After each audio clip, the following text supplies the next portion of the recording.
Fine, children. We have already completed the lesson trip to Goa, and we have seen how Murali and Pallavi had enjoyed over there in Goa. So after that enjoyment, now we have got some grammar to learn. And okay, I'll write a sentence. Murali plays with sand. Children sleep. Sarala owns a new bag. Okay, so I've written three sentences. Murali plays with the sand. Children sleep. Sarala owns a new bag. Right?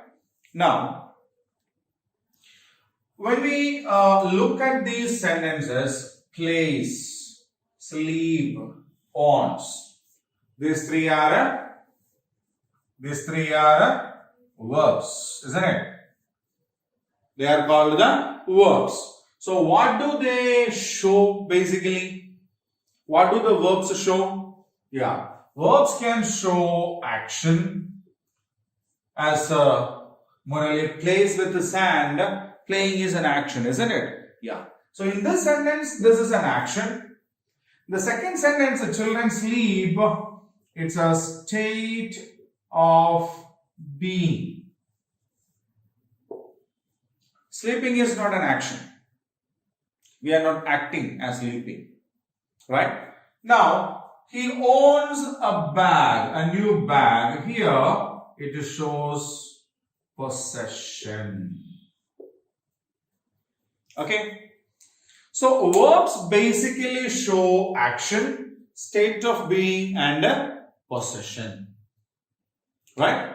So, plays is a verb which shows an action. Sleep is a verb which shows a state of being. And owns is a verb which shows a possession. Right? Sometimes what happens is, we may have to, to complete the meaning of the sentence, we may have to add some more words. For example, we may say,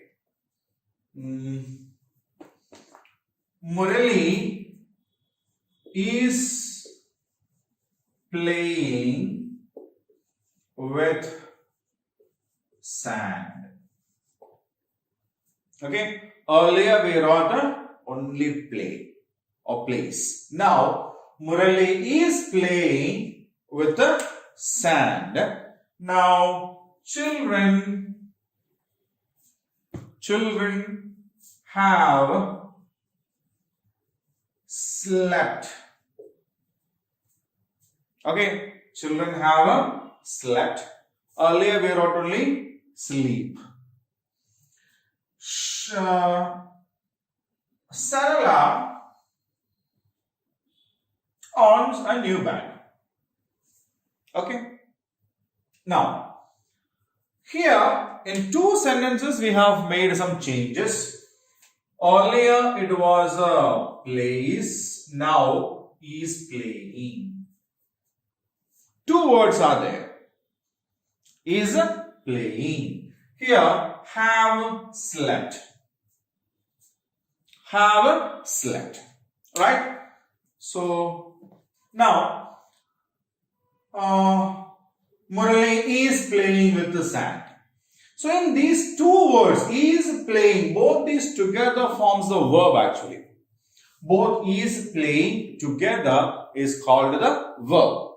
Right? Have slept together is called the verb.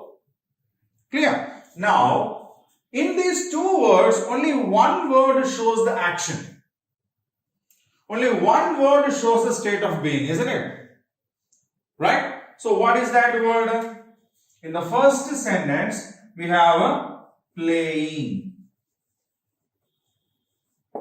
In the second sentence, we have a slept.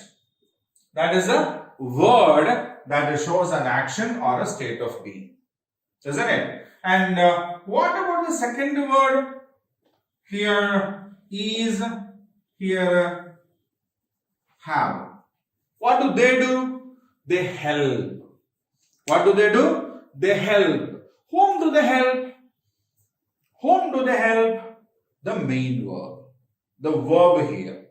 Okay. So these are words which help these words to complete its meaning. Okay. These are words which help these words to complete its meaning. Now, these words are known as main verb. So, what is a main verb? A main verb is a word that shows an action, a state of being, or possession. Right? An action, a state of being, or possession is expressed by a main verb. Right? So, when main verb has to complete its meaning, some other words help them. And now, we call these words helping verbs. Right? So, when we use some words to help the meaning of a main verb in a sentence, we call them helping verbs. Right? And which are the helping verbs that we have in English? Is, am, are, was, were, has, have, had, can, could, shall, should, may, might, will, would. Okay. So, which are the helping verbs in English language? Is, am, are, was, were, has, have, had, can, could, shall, should, may, might, will, would. Okay. So, these are the helping verbs in English language. They are also known as the auxiliary verbs. Okay. So, they are either called the helping verbs or the auxiliary verbs. So, these helping verbs or the auxiliary verbs help the main verb in a sentence to complete its meaning. Got it? That's it. So, verbs are the words that show or express action, state of being and possession. Sometimes we use some other words also along with the verb to complete its meaning. Such words are known as helping verbs. Okay? The helping verbs in English language are is, am, are, was, were, has, have, had, can, could, shall, should, will, may, might, will, would. Right? So now we have an activity based on this. We will do that and continue.